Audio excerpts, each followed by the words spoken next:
우리가 지금 19편을 살펴보고 있는데요. 이 19편은 정말 완전히 인생에서 영생으로 삶 자체가 리셋, 변화, 다르게 한다. 시스템 구조가 바뀐다.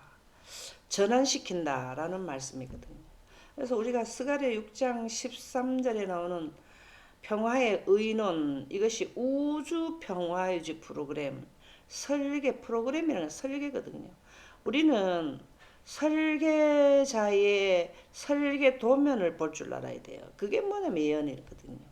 그래서 우리가 지금 우리 현재 닥쳐 있는 세천사 기별도 사실은 이미 있던 진리 위에 현재 기별이 얹어지는 거기 때문에 이것은 전체적인 우주 평화 유지 프로그램 전체 설계 도면을 이해하는 게 세천사 기별이에요.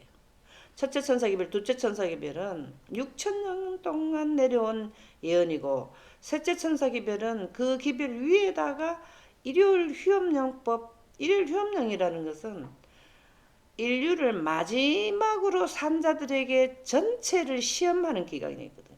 시험 치는 기간이에요. 시험 치는 기간. 그게 무엇을 시험 치느냐?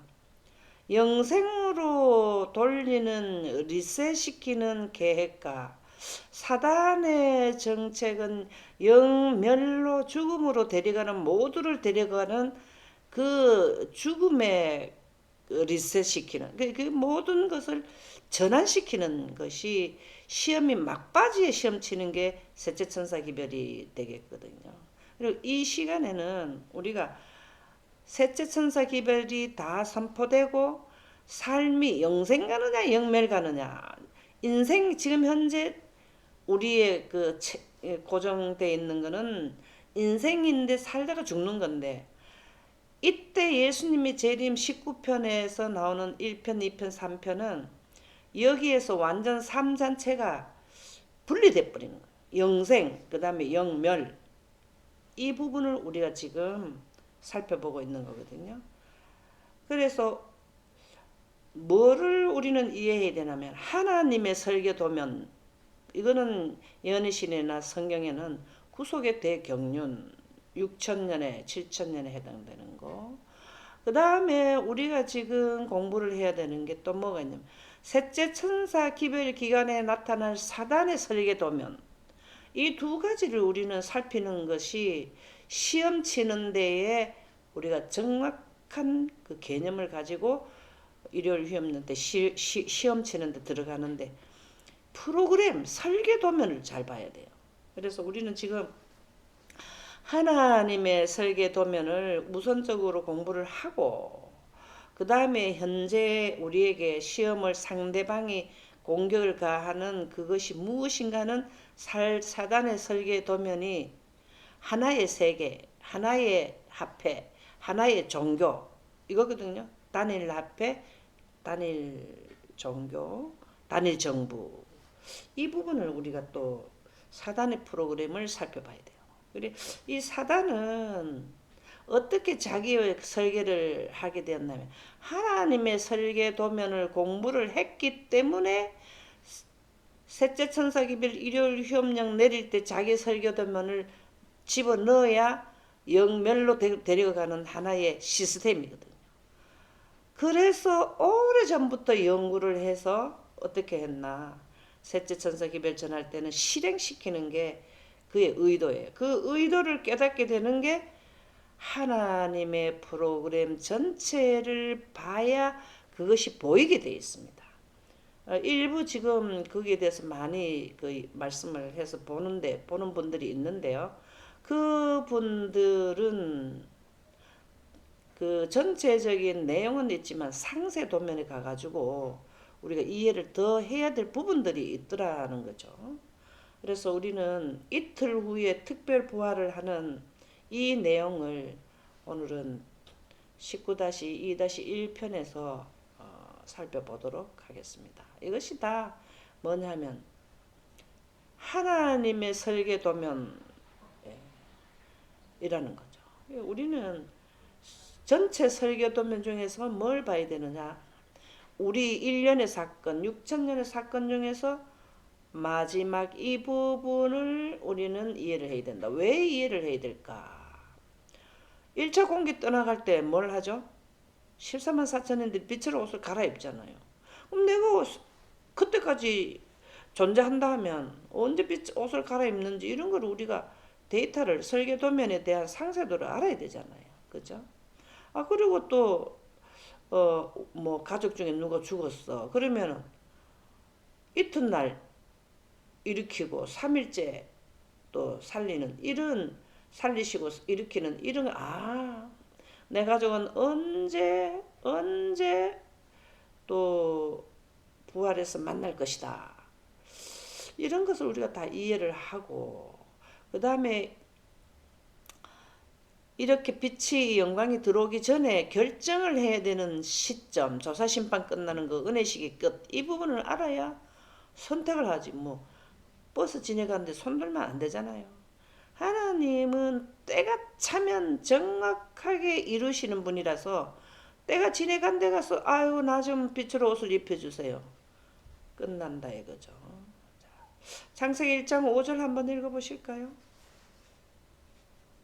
하나님이 빛을 낮이라 부르시고 어두움을 밤이라 부르시니라.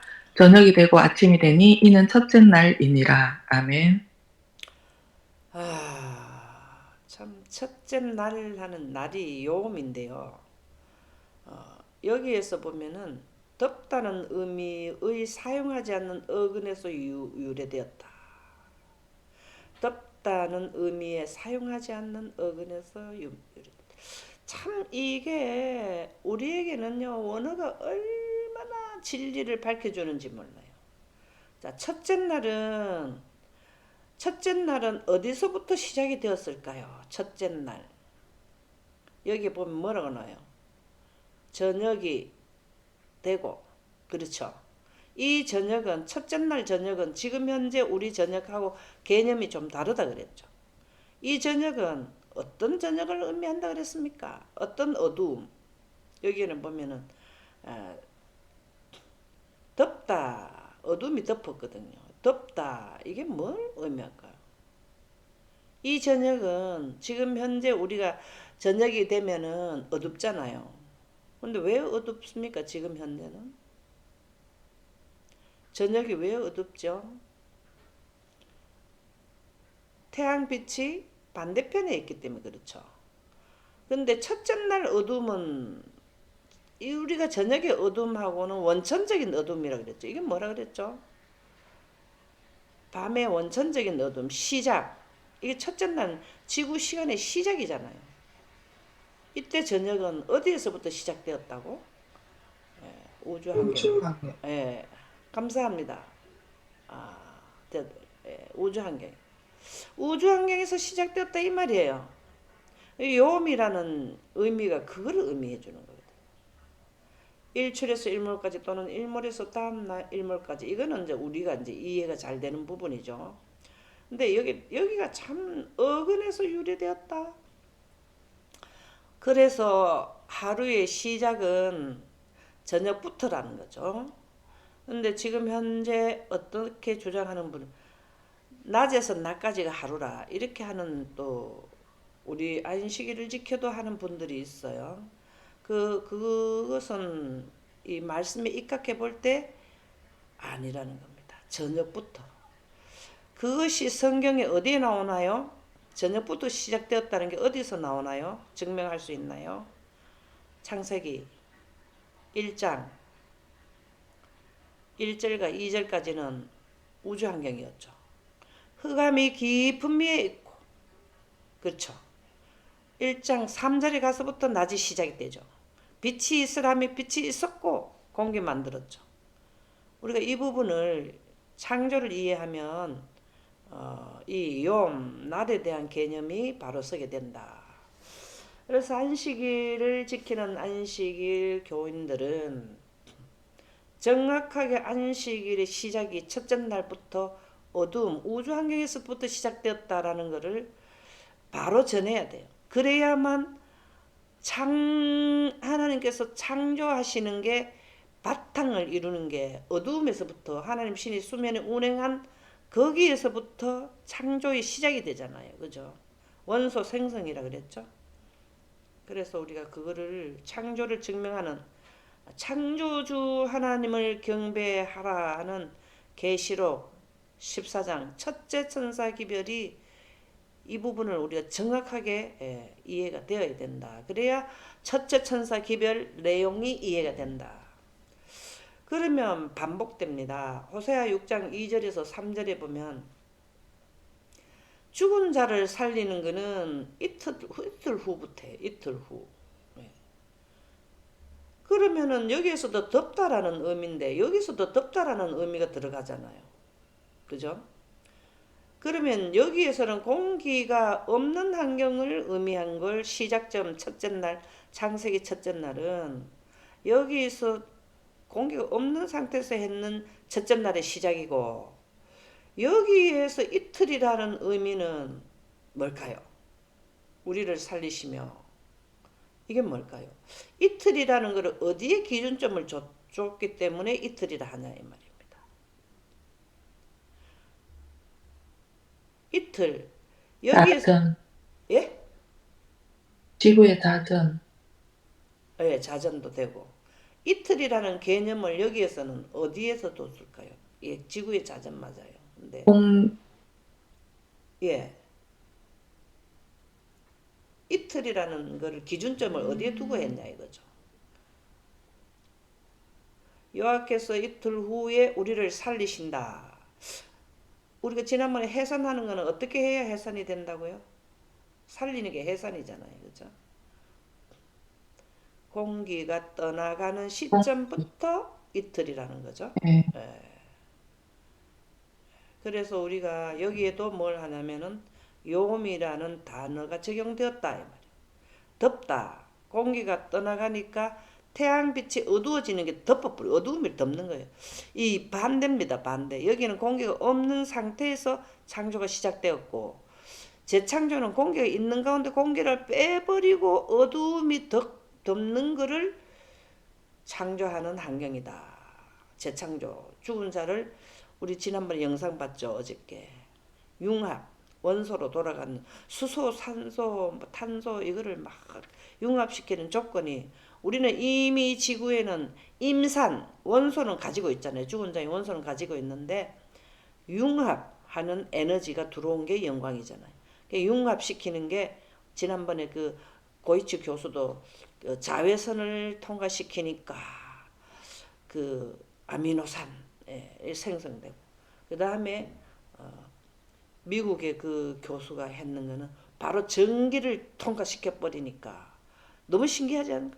무에서 뭐 보이지 않던 거에서 원래 무는 아니죠. 우리 눈에 안 보여. 보이지 않던 거에서 보이는 물질로 막 생성되는.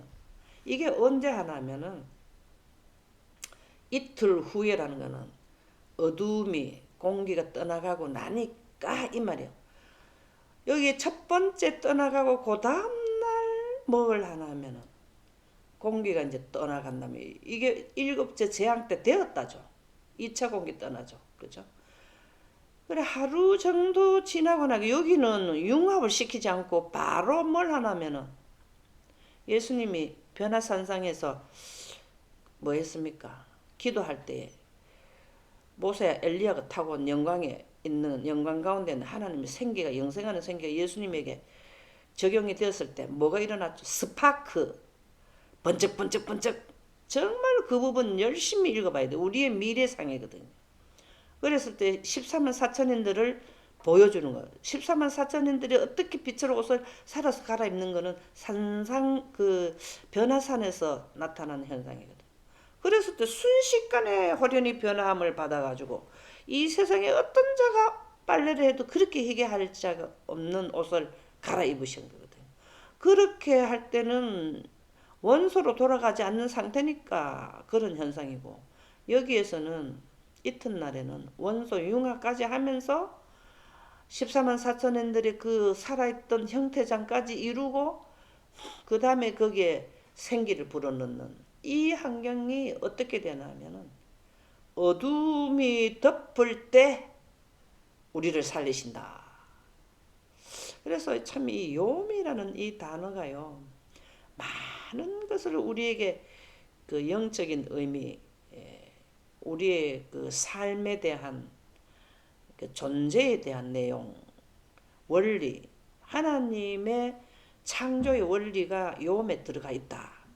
요음 날짜만 여기에 보면 일출에 있으면 이 날짜만 포함되는 것이 아니라 내용은 사실은 우주 환경과 하나님의 빛 이런 거를 다 포함하고 있다라는 거죠. 그래서 그러므로 우리가 여호와를 알자. 자, 왜 어떻게 아는 게 여호와를 아는 것이냐? 공기가 떠나가야 우리가 영생 부활한다. 이걸 좀 아는 거죠. 요음에 대해서 제대로 좀 알고 하면은 여호와께서 어떻게 임산하셨다가 해산을 하게 되는지 알게 된다. 이 말이죠. 그죠? 근데 이거를 어떻게 알아야 될까? 힘써 여호와를 알자. 힘써 여호와를 알자를 다르게 표현하면 뭡니까? 목숨을 다하고 뜻을 다하고 힘을 다해 주 너의 하나님을 사랑하라. 이 사랑이라는 의미가 뭐예요? 하나님께서 우리 인류에게 이렇게 요음에 나타나는 이런 그 의미를 가졌는 공기 떠나는 첫째 날, 둘째 날 이런 거를 이해를 하면 구원의 원칙을 이해한다라는 말씀이죠. 그거를 어떻게 알아? 구속의 대경륜에 대해서 예언을 좀 공부를 해봐라 이 말이죠. 그 예언 안에 이렇게 초자연적 거듭남, 신생, 거듭남의 이치가 바로 이렇게 된다라는 거죠. 그랬을 때 하나님의 영광이 들어왔을 때 우리는 죽은 자가 살게 된다. 우리는 예수님 믿으면 하늘나라가 이것도 좋죠.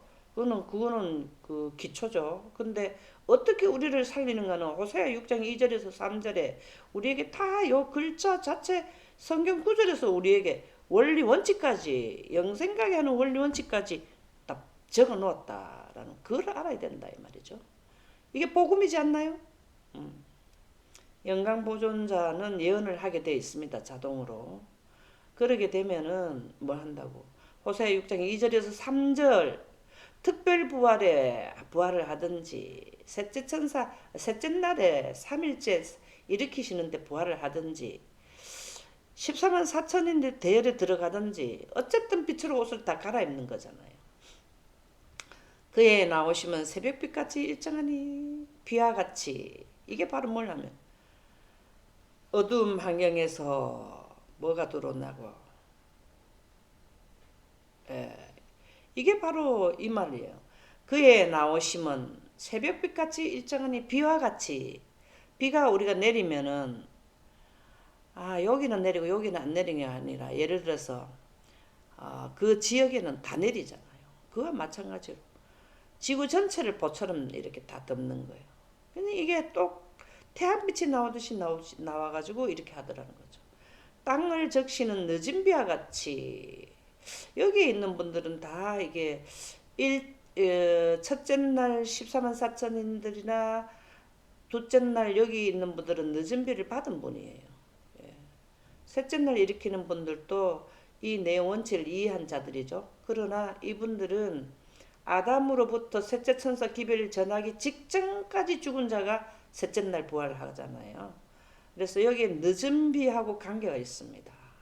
우리에게 입마시리라 하리라. 이 호세아 6장 2절에서 3절 이 말씀은 정말 우리에게 복음이에요. 복음. 그래서 우리가 창조 아침과 이틀 후의 빛은 이게 바로 다 뭐냐면 영광이라.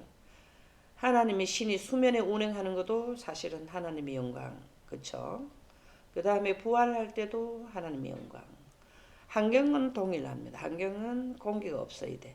근데 원래 공기가 없었는 데서 하나님 신이 수면에 운행했는 거고 여기에서도 수면에 운행은 하지 않아도 공기를 빼고 하나님의 영광이 들어와야 뭘 하나 하면 구원을 받는다. 창세기 1장 2절에서 3절 한번 읽어보실까요? 땅이 혼돈하고 공허하며 흑암이 깊음 위에 있고 하나님의 영은 수면 위에 운행하시니라. 하나님이 이르시되 빛이 있으라 하시니 빛이 있었고. 아멘. 자, 이 말씀이 조금 전에도 우리가 봤지만 이런 환경이었어요. 흑암이 땅에 혼돈하고 공함이 흑암이 깊은 미에 있고, 이거는 우주 환경. 공기가 없는 환경을 우주 환경이라 하거든요. 그렇죠? 하나님의 영은, 이게 하나님의 빛입니다. 여기 하나님의 영은 원어라면 루아흐, 생기, 공기예요. 하나님의 영은 성령입니다. 성령은 공기, 생기예요. 생기. 원어로 그렇습니다. 이거 제가 만든 거 아니에요. 수면 위에 운행하시니라.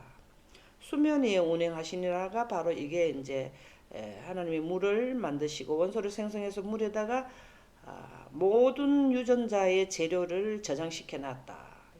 하나님이 이르시되 빛이 있으라면 빛이 있었고 하는 게 바로 여기에요.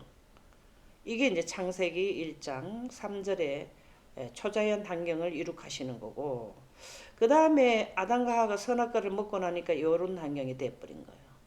근데 여기에 성층권의 물층이 있어서 이거는 홍수 전 환경이고, 에덴을 철수시키면서 이 물이 떨어지고 나서 지금 현재 우리가 제일 안 좋은 환경에 살고 있어요. 제일 안 좋은 환경에 살고 있는데 하나님께서는 이거를 뭘 하나?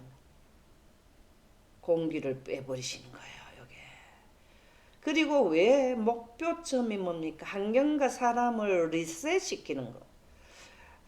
전환시키는 것이 바로 초자연 환경에 빛으로 옷을 갈아는 이게 최종 목표거든요. 이게 하나님의 프로그램이에요. 이게 설계도면이에요. 설계도면. 그럼 우리는 여기에서 사단이 여기에 넘어가기 직전에 사단이 하는 설계도면, 6천년의 사단의 설계도면과 요 시점에 하는 설계도면을 우리가 봐야 돼요. 이것이 바로 정치, 종교, 경제, 환경 이게 다 포함이 돼 버리거든요. 그래서 우리가 그 중에 하나의 경제를 살펴보는 것도 시점을 이해할 수 있다. 창세기 1장 5절을 보면은 하나님이 빛을 낮이라 부르시고 어둠을 밤이라 부르시니, 이제 뜻을 이해하죠. 빛을 이렇게 되니까 낮이 이제 시작된 거죠. 어디서 시작됐나? 하루의 시작점은 여기서 시작되었다. 우주 환경에서 시작됐다. 이게 바로 첫째 날의 저녁의 의미가 지금 현재 밤의 원천이 바로 첫째 날 시작점인 우주 환경이었다라는 겁니다. 다시 이제 뭘 돌리냐면 우주 환경으로 돌리는 거예요. 밤 상태를, 밤밀 상태를. 그런 말이 나오잖아요. 파수꾼아, 파수꾼아, 밤은 언제 오고 낮은 언제 오냐 하는 그 밤이 이거를 의미합니다. 이게 언제 구원시키는 시점이 오느냐, 우주 환경에 공기 빼는 게 언제쯤 되느냐, 이게 이제 파수꾼아, 파수꾼아 했거든요. 파수꾼이 누구냐면 셋째 천사들을 의미한다고. 그들이 뭘 이해를 했냐면 이 환경적으로 하나님께 하시는 그 환경의 변화에 대한 것을 이해했다. 그것이 셋째 천사들이 전해야 되는 기별이잖아요. 조금 있으면 공기 다 죽습니다. 그 안에 산자들은 빛으로 옷을 갈아입어야 되니까 하나님의 영광을 원하세요, 구하세요. 이렇게 하는 게 셋째 천사들의 내용이지 않나요? 그래서 보면 하나님이 빛을 낮이라 부르시고 어둠을 밤이라 부르시니 저녁이 되고 아침이 되니 이는 첫째 날이니라. 근데 첫째 날에서 둘째 날의 어둠은 이때 당시에는 둘째 날도 여기는 둘째 날은 어둡지도 않았어요. 아담과 하와가 선악과 먹기 전까지는 24시간 낮이었는데 왜 저녁이 되고 아침이 되니 이렇게 되고 저녁이 되고 아침이 되니, 이때 당시에 어둠도 없었는데 왜 그렇게 했을까요? 왜 저녁이 되고 아침이 된다고 표현을 했을까요? 이것은 바로 뭐라고? 자전을 의미한다. 아침이라는 히브리어로 보케르, 이거 새벽, 아침, 해 뜨기 직전. 여기에서 이 참 중요한 게 여기에는 부활이라는 게 포함 안 되잖아요. 여기에 이제 아침이라는 말은 첫째 날, 여기에도 특별 부활할 때 첫째 날, 둘째 날에 어두워지고 둘째 날에 뭐 합니까? 살리시잖아요. 이게 바로 부활을 의미하는 것까지 포함되는 게 아침이다 하는 말. 파수꾼아, 파수꾼아, 저녁은 언제 되고 아침은 언제 됐니? 이렇게 물어보잖아요. 그때 이때 아침은 뭘 의미하는? 해 뜨기 직전 부활을 한다. 부활, 배가 떠나간다 이 말이에요. 참 이 우리가 조금 전에 그 날 욤하고 또 아침하고 이 의미가 굉장하죠. 원어가 우리에게 많은 진리를 주시더라는 말씀이 되겠습니다. 그래서 이튿날에 부활하는 두 무리. 자, 이튿날에 부활을 하는데 두 무리가 부활을 한다. 마지막 날 사건들 271쪽에 보면 무덤은 열리고 땅의 티끌 가운데서 자는 자들 중에서 많이 깨어 영생을 얻는 자도 있고, 이게 어디에 나와요? 다니엘서 12장에 나오잖아요. 다니엘서 12장은 어느 부분일까요? 이 1300주야 전 사건일까요? 후 사건일까요? 다니엘 12장은 2300주야 전을 설명하는 겁니까? 후를 설명하는 겁니까? 마지막 이후 사건이죠.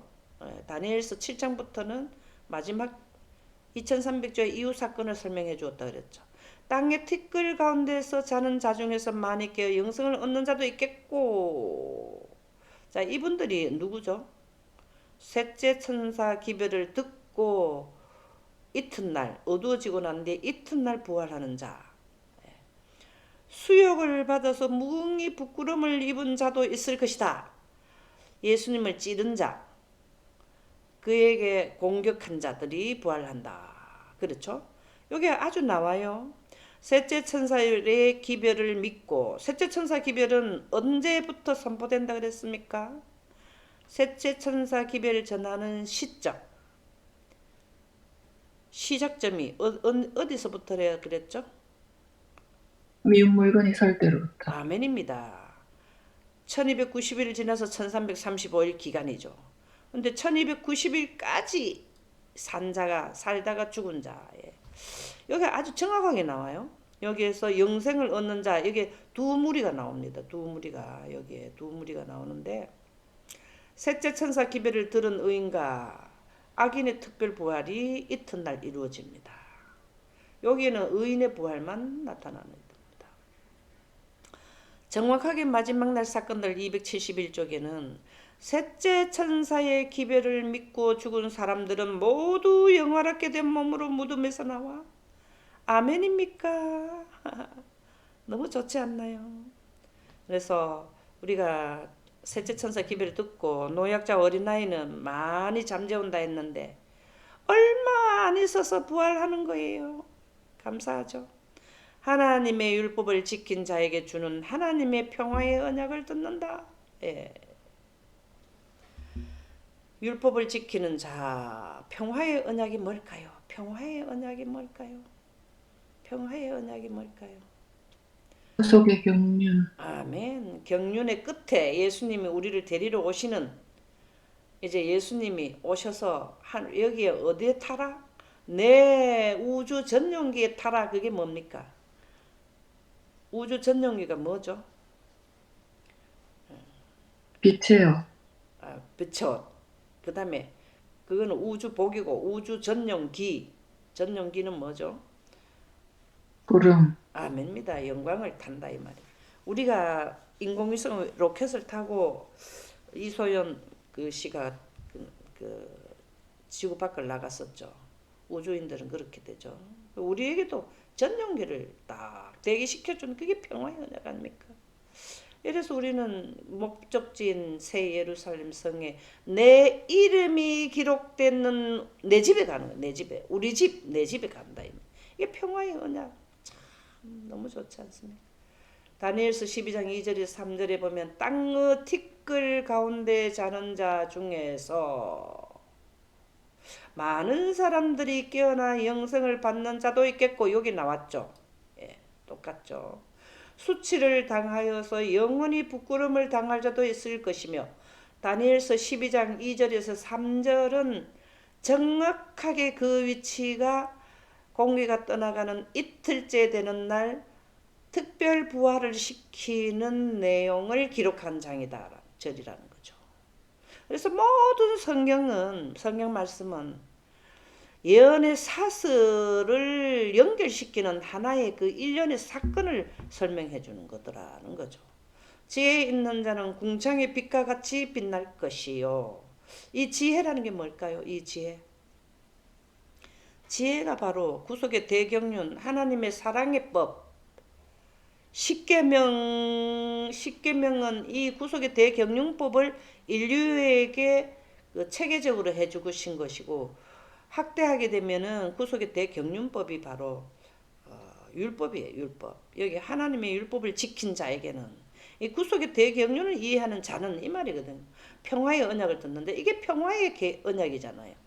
6천년의 대프로그램이 조금 전에 우리 했던 우주 평화 유지 프로그램 평화의 언약이잖아요. 이게 평화의 언약을 지킨 자가 바로 율법을 지킨 자가 평화의 언약을 듣는다. 평화라는 게 뭡니까? 인생은 평화가 별로 없어요. 영생자들에게는 진정된 평화가 온다는 거. 죽음이 없고 아픔이 없잖아요.